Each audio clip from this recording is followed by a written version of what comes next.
Hello everyone. Today we'll be going to discuss about privileges and immunities registered under trade union and ये आता है labour and industrial law के अंदर. सो आज हम डिस्कस करते हैं रजिस्टर्ड ट्रेड यूनियन के बारे में. बहुत सारे सेवरल प्रिविलेजेस और इम्यूनिटीज़ मिलती हैं रजिस्टर्ड ट्रेड यूनियन को. बहुत सारे प्रिविलेजेस और इम्यूनिटीज़ मिलती हैं रजिस्टर्ड ट्रेड यूनियन को. अब वो क्या प्रिविलेजेस और इम्यूनिटीज़ होती हैं, so that we'll be going to discuss today. So first we have legal recognition. Legal recognition मिलता है एक रजिस्टर्ड ट्रेड यूनियन को. जब एक ट्रेड यूनियन रजिस्टर होता है तो उसको एक लीगल रिकग्निशन मिलता है.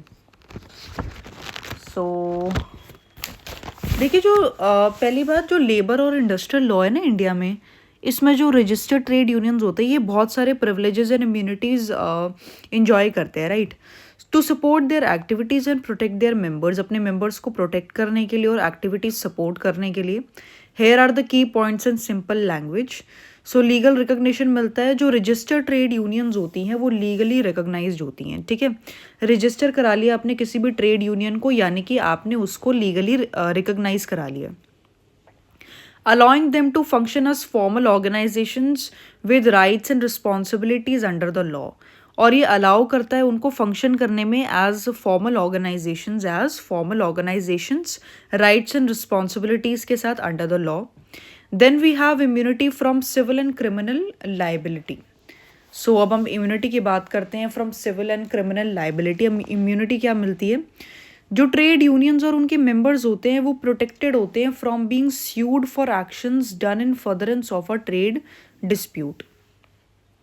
जो ट्रेड यूनियंस होती हैं और उनके जो मेंबर्स होते हैं ये प्रोटेक्टेड होते हैं फ्रॉम बीइंग स्यूड, मतलब कि स्यू होने से. ये स्यू नहीं हो सकते फॉर एक्शंस जो कि होते हैं फर्दरेंस में ऑफ अ ट्रेड डिस्प्यूट. ठीक है, अगर कोई ट्रेड डिस्प्यूट हुआ है तो जो ट्रेड यूनियंस और उनके मेंबर्स हैं वो प्रोटेक्टेड होते हैं फ्रॉम बीइंग स्यूड, जो वो एक्शंस करते हैं. ठीक है, सच एज ऑर्गेनाइजिंग स्ट्राइक्स, जैसे कि स्ट्राइक्स ऑर्गेनाइज करना, प्रोटेस्ट करना. ठीक है, as long as these actions are lawful, जब तक ये एक्शंस जो है वो लॉफुल होते हैं. ये these things come under the immunity from civil and criminal liability, तो इससे वो बच जाते हैं. Then immunity from tortious liability. Tortious liability क्या होती है, जो मेंबर्स होते हैं रजिस्टर्ड ट्रेड यूनियंस के वो इम्यून होते हैं फ्रॉम द लाइबिलिटी इन टॉट मतलब कि civil wrongs for acts during the lawful union activities. जो लॉफुल यूनियन एक्टिविटीज़ होती हैं उससे ये बच जाते हैं, such as seeking better working conditions, जैसे कि बेटर वर्किंग कंडीशंस जब वो सीक करते हैं तो. ठीक है, second we have immunity from civil and criminal liability. Then we have immunity from tortious liability, civil wrong से बच जाते हैं. देन वी हैव जो वो भी सिविल रॉन्ग्स, वो एक्ट्स जो कि लॉफुल यूनियन एक्टिविटीज़ के दौरान होते हैं, जैसे कि वर्किंग कंडीशन सीक करना. ठीक है, then we have protection in contracts. अब प्रोटेक्शन इन कॉन्ट्रैक्ट्स क्या होता है, जो ट्रेड यूनियंस अलाउ करते हैं टू एंटर इनटू अग्रीमेंट्स. जो ट्रेड यूनियंस अलाउ करते हैं एग्रीमेंट्स में एंटर होने के लिए और कॉन्ट्रैक्ट्स में एंटर होने के लिए on behalf of their members without being accused of inducing breach of contract. Protection कैसे होती है कॉन्ट्रैक्ट्स में, जो ट्रेड यूनियंस होते हैं वो अग्रीमेंट्स कर सकते हैं, कॉन्ट्रैक्ट्स कर सकते हैं अपने मेंबर्स के बिहाफ पे. ट्रेड यूनियंस कॉन्ट्रैक्ट्स कर सकते हैं, अग्रीमेंट्स कर सकते हैं अपने मेंबर्स के बिहाफ पे without being accused of inducing breach of contract. Without being accused of inducing breach of contract. Then हम आगे बात करें, वी हैव फाइनेंशियल प्रिविलेजेस. अब फाइनेंशियल प्रिविलेजेस क्या होते हैं, जो रजिस्टर्ड ट्रेड यूनियंस होते हैं ये मेंटेन कर सकते हैं सेपरेट फंड्स. जो रजिस्टर्ड ट्रेड यूनियंस होते हैं ये मेंटेन कर सकते हैं separate funds for political purposes. किसके लिए, पॉलिटिकल पर्पसेस के लिए. And have the right to own property, sue and be sued in their name.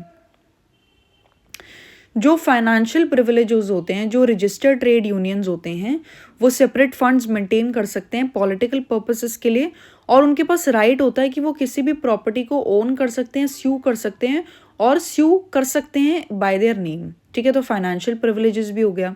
Then we have right to represent, वो रिप्रेजेंट कर सकते हैं अपने मेंबर्स को in legal disputes with employers, ensuring that workers interests are adequately defended, ensure करते हुए कि जो वर्कर्स के इंटरेस्ट है वो एडिक्वेटली डिफेंड हो रहे हैं। Then they have the access to government benefits, उनके पास एक्सेस होता है गवर्नमेंट बेनिफिट्स के लिए। जो रजिस्टर्ड ट्रेड यूनियंस होते हैं वो एक्सेस कर सकते हैं सर्टेन गवर्नमेंट बेनिफिट्स। अब एक्सेस कैसे होता है टू गवर्नमेंट बेनिफिट्स? जो रजिस्टर्ड ट्रेड यूनियंस होते हैं वो एक्सेस कर सकते हैं सर्टेन गवर्नमेंट बेनिफिट्स और सपोर्ट कर सकते हैं स्कीम्स जो कि डिज़ाइन होते हैं टू प्रमोट लेबर वेलफेयर, जो कि डिज़ाइन होते हैं to promote labour welfare.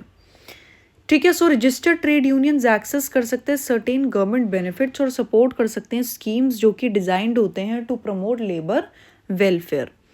Then these privileges and immunities help trade unions effectively protect workers' rights and interest. अब ये जो privileges और immunities होती हैं ये help करते हैं ट्रेड यूनियंस को कि वो इफेक्टिवली प्रोटेक्ट करते हैं वर्कर्स के राइट्स को और इंटरेस्ट को, जो कि फॉस्टर करता है fair labour practices and industrial harmony. ठीक है, so first we have legal recognition, then we have immunity from civil and criminal liability, then we have immunity from tortious liability, then we have financial privileges मिलते हैं and right to represent, अपने members को वो represent कर सकते हैं। then किसके साथ? इन legal disputes employers के सामने, इन legal disputes employers के सामने, इंश्योरिंग दैट कि जो वर्कर्स के इंटरेस्ट हैं वो एडिक्वेटली डिफेंड हो, insuring that the workers interest are adequately defended, और उसके बाद एक्सेस टू गवर्नमेंट बेनिफिट्स। ठीक है, financial privileges, right to represent and access to government benefits. Fine, so these are all. अच्छा, one is more, there is one more, that is protection in contracts. Protection भी मिलती है contracts में, वो contracts कर सकते हैं, अग्रीमेंट्स कर सकते हैं, ठीक है, विदाउट बीइंग अक्यूज नहीं हो सकते while inducing breach of contract. So first we have legal recognition, then we have immunity from civil and criminal liability, we have immunity from tortious liability, then we have protection in contracts, ठीक है, protection in contracts होता है। उसके बाद हम बात करें तो after protection of contracts we have right to represent, financial privileges मिलते हैं, access to government benefits. So these are all 7 privileges and immunities that are provided to the registered trade unions. So this is all for today. Thank you so much. Thanks for watching.